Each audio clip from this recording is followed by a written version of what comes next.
అధికారంలో ఉండటం plus Bharatiya Janata party ఇది స్టాండర్డ్ గా డిసిషన్ తీసుకునే పరిస్థితుల్లో లేకపోవడం, బీఆర్ఎస్ కేటీఆర్ స్ట్రాటజిక్ గా పోతూ ఉండటం అన్నది ఒక రకంగా ఫెచ్చింగ్ అవుతుంది. భారతీయ జనతా పార్టీ ఇప్పటి నుంచి బిగిన్ చేసి దూకుడు సెట్ చేస్తే గట్టి పోటీ ఇచ్చిందంటే గనక అప్పుడు త్రిముఖ పోటీ అవుతుంది. లేదంటే బీఆర్ఎస్ వర్సెస్ కాంగ్రెస్ పోటీ అయింది అనుకోండి, రేవంత్ అడ్వాంటేజ్ అవుతుంది. చివరిలోకి వచ్చేటప్పటికి ఏమి పార్టీలో అసంతృప్తి అసమ్మతి ఎవడేం పీకలేడు, అంతే ఉంటది కానీ పైకి రాదు, బయటికి రాదు.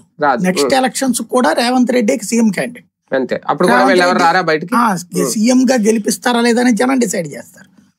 బట్ అక్కడికి కీ పాయింట్ అలా అది రేవంత్ కి ప్రత్యామ్నాయంగా బీజేపీ సరైన క్యాండిడేట్ చూపెట్టుకోకపోతే మైనస్ అది బండి సంజయ్ని పెడతదా, ఈటల రాజేందర్ పెడతదా, ఈ వాళ్ళు తేల్చుకోవాలి. కిషన్ రెడ్డిని అయితే పెట్టకపోవచ్చు నేను అనుకోవడం, ఎందుకంటే వాళ్ళు బీసీ ముఖ్యమంత్రి అన్నారు కాబట్టి. అయితే బండి సంజయ్, ఈటల రాజేందర్, ఈటల రాజేందర్ పెట్టారంటేనేమో పార్టీ వదిలేసుకోవచ్చు ఆశలు.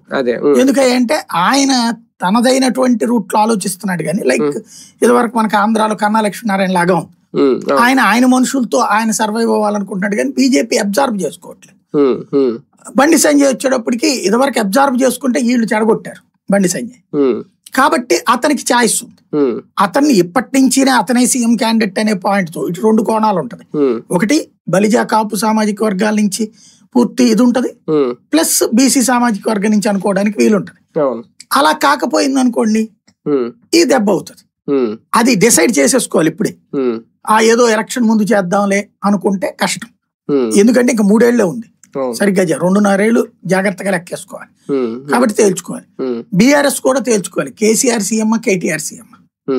ఎందుకంటే అట్లాగే సాగదీస్తా కూర్చుంటే వర్కౌట్ కాదు. ప్యూర్లీ రేవంత్ రెడ్డి ఖాతాలో పడిందా ఈ విజయం, క్రెడిట్ అయిందేనా? ఖచ్చితంగా. ఎందుకంటే రాహుల్ గాంధీ ఈ ఎన్నికల్లో ఒక్కరో కూడా ప్రచారం చేయాలి. ఆయన కనుక వచ్చేంచాడు, వెళ్తా ఆ ట్రైన్ లో వెళ్తా ఇట్లా చెయ్యి ఊపినా, లేదా పైనుంచి విమానంలో వెళ్తా కింద కుమ్మేసినా, అదిగో రాహుల్ గాంధీ ఇక్కడ ఉమ్మేయడం వల్ల గెలిచారని ప్రచారం చేసేస్తారు.